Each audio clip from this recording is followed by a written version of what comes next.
G here, and today we're going to be going over the 5 games that we saw added to Netflix games during the month of May 2024.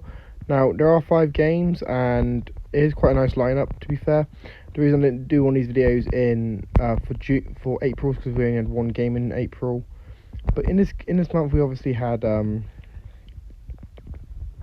games like we'll start out with the first one. We had Sonic the Mania Plus, which I think was obviously one of the better games that they added.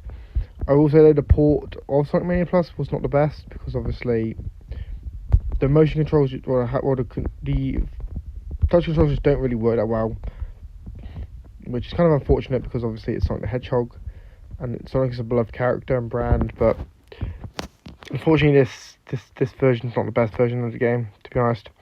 But yeah, Sonic Mania Plus is one of the games that you can check out on Netflix Games now. Next one I want to go over is actually Paper Trail.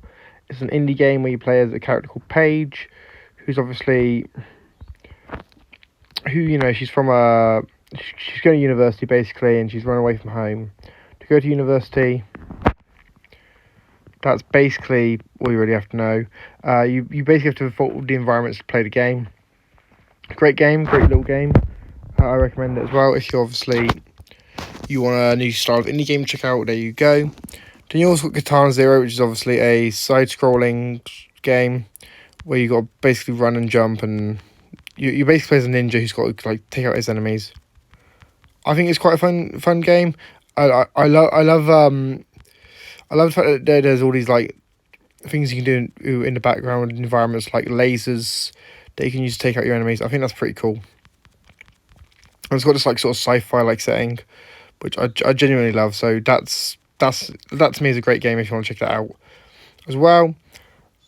Another game we want to go over is Braid Anniversary Edition. This is obviously a game where it's a remake. It's the anniversary edition of a game of one of the original indie games, where you play as obviously this guy who actually has the ability to turn back time. So if you die, or you can always just turn back time and go back to where you died and just redo it. I think it's a pretty great game.